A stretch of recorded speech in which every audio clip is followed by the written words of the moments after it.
What's going on, guys? Welcome back to another video. In this video, I'm going to do episode 2 of maxing out my island in Albion Online. Before I get started, I do want to say that something terrible happened. I actually recorded a full episode on this, but my recording went wrong. There was a lot of errors. So I actually have to remake this video, but I completely finished all of my, the whole entire video I finished. Which I basically did is, if you watched last video, we left off with a tier 5 house and 1 farm. And basically what I did throughout the video is I built 3 more houses and I upgraded them to tier 4. So yeah, I'm just going to go over it quickly. Well, not really quickly. I'll just explain and go over what I did and some of the stuff that I'll be doing later on in the later episodes. So hopefully you guys forgive me for messing up with that error, with that recording, but I'll try to explain what happened, what I did.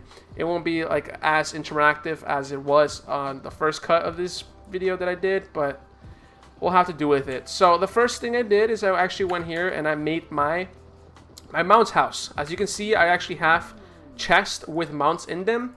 So I built the house last episode, kind of. I fully upgraded to tier 4, so this is a tier 4 house. I bought a bunch of tier 4 chests, and I kind of organized my house in a way where I can easily access some of the mounts. So in this corner right here, we have currently 2 chests, and these are going to be around this, this entire side of the house is going to be mainly for horses. So here we have our tier 4 horse chest. So we currently only have 3 tier 4 stuff, tier 4 horses, but eventually the goal is to fill these chests up with, mounts. So I can easily go around and pick up what I want. If I need like a tier 4, horse, if I want like a different, item quality or item power, whatever, I can just come here, easily pick up the mount and continue on with the way. So we have our tier 4 horses here. We got tier 5 horses. Again, this is all what I'm doing here is all kind of like temporarily designing where my stuff is going to be. Eventually, when we upgrade our houses to like the higher tier stuff, so like tier 7 and tier 8, I want to reorganize my whole entire houses in a way where I can easily access everything. But for now, I'm just putting down chests and starting to put all of my items into the chest. So we got our horses, we got our tier 5 horses as well here. Here we have our stags. I actually had a bunch of stags, and I have a bunch of stags in Fort Sterling. If you guys didn't watch first episode, what happened was I moved my island from Caerleon to Fort Sterling this season, or this kind of update when the free-to-play update, when the team behind Albion allowed you to move the house or your island to another location, and I ended up moving it to Fort Sterling because I thought, well, it actually kind of is the best portals to the Outlands. It has one of the best gathering spots in my opinion, for high-end gathering. So I moved it there because I wanted to level up my gathering. But I kind of quickly realized that, first of all, there's a huge monopoly in Fort Sterling. For now, there is an update coming where, actually I think the update already happened, where it's easier to, the auctions of like the farms, well, not the farms, the auctions of like the plots and stuff like that, it's different. So that's going to break the monopoly. But when I was there was a monopoly, so it was very expensive to craft, do anything in Fort Sterling. So I decided to move back and start a little series on me maxing out my island. So we got our stags here. Then we got kind of like our rare mounts. So if I had like a winter bear or like a boar, I would put them here on super rare mounts that are actual useful. And in this chest are like my special mounts. These are mounts that I get from either obtaining them from the monthly challenge, or they're super rare. Like I got my Spectre Wolf, I got like the Spectral Bats, the Saddle Tarot Bird, the Panther, and such. Like, I even have a hog. So these are like super rare. Again, these are not filled because most of my stuff is in Fort Sterling. But this is, mainly what we're going to do with this entire house is just store all of our mounts. Then what I did is I went over here and I created my other house. This house is going to be mainly all my ganking gear. So anytime I go off to gank, what I would do is I would come here and easily shift click any of like a whole entire build set here, easily just shift click it and then continue on and quickly get back into the action, go back to the Outlands and keep ganking. So here we're gonna have different builds for this chest, different builds for this chest, and so on and so forth. For this is gonna be my ganking house for now. It's a tier 4 house with tier 4 chest. And we'll move on to the last house that I built, which was this house. I don't necessarily have any plans for this house yet. This might be something like resource gathering or something like that. But for now, not sure what I'm gonna do with this house. I just built it just in case. And yeah, we also have 4 plots available still. And where our island is actually tier 5 out of tier 6. Once I upgrade my island to tier 6, I will unlock 3 other plots here and an extra farming plot over here. But yeah, what I also did, and this is what I actually really wished. This is the part that I really wish that the recording was up to parts and didn't mess up. I actually upgraded this house to tier 6. So I got a bunch of tier 6 blocks, actually 180 I think. They're very expensive. If you guys are new to the game and you want something to continue gathering, or you want to level up your gathering, I suggest doing some, I think what's called demolition. No, it's not demolition. It's the quarrier. Build the quarrier tree, because these blocks are so expensive. I think to even upgrade this whole entire house from tier 7 to tier 8, and all I need is 180 tier 8 blocks. Just to upgrade it, I'm going to have to spend somewhere between 4 million and 5 million silver to upgrade this house to tier 8. So blocks, if you're like a quarrier, it's very profitable. And if you're new to the game, maybe consider leveling up your quarrier tree. So I upgraded this to tier 6. And I basically did is I built 3 other chests. And this is going to be, well, this little side of the house is going to be for weapons. This is going to be for my capes this side. So I got my 2 capes here. And then over here we have all our armor sets. So what I did is I purchased 2 more of these chests. And I split them up into 3. And what I did is I basically explained how when you open your Destiny board, we got 3 of the main nodes for weapons. We got the warrior, we got the hunter, and we got the mage. And all these chests are for specific nodes. So we have our warrior, so it's gonna be all our warrior weapons that we can just store here.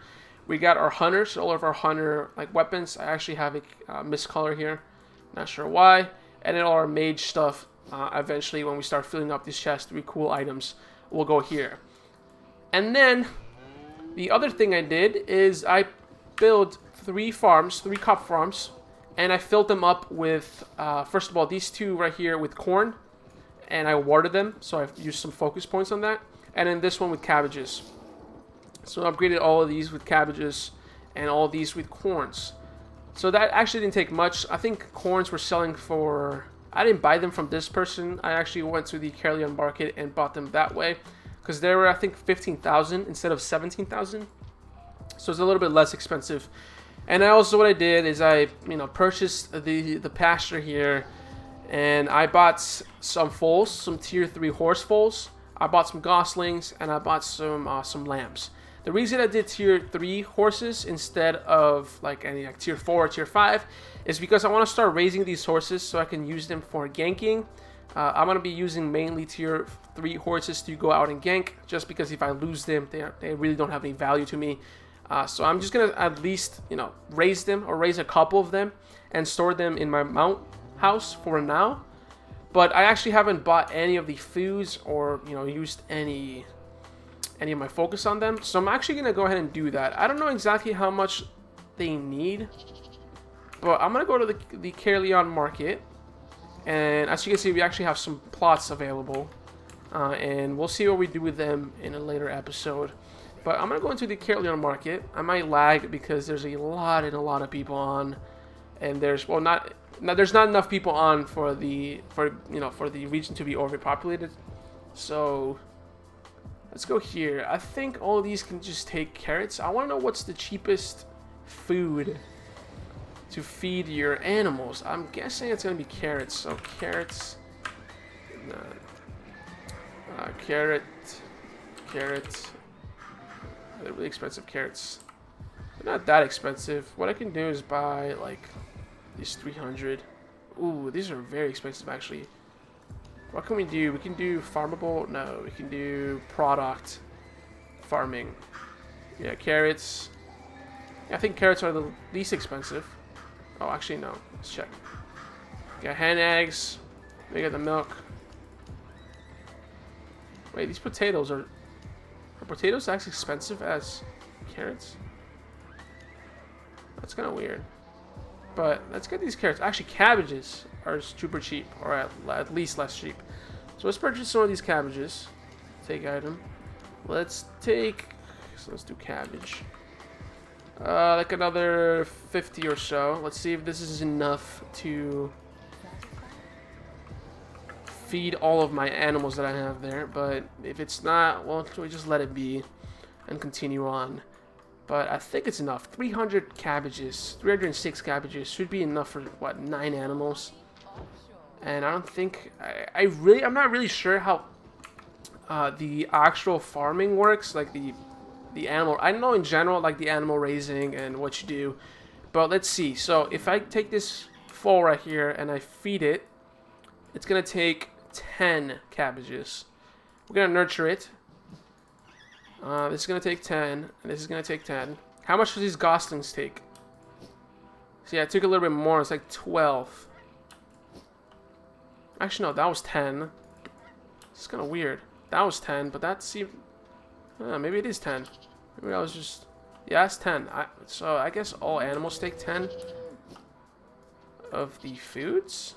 But let's go ahead and just nurture all these animals. The sheep I need because of the... Either I think I'm gonna do sheep milk, or either chop them down to some raw sheep. But these goslings I actually need because the tier 5 raw goose is very profitable if you turn them into some goose pies, and they get eaten up. Goose pies get taken easily in the market.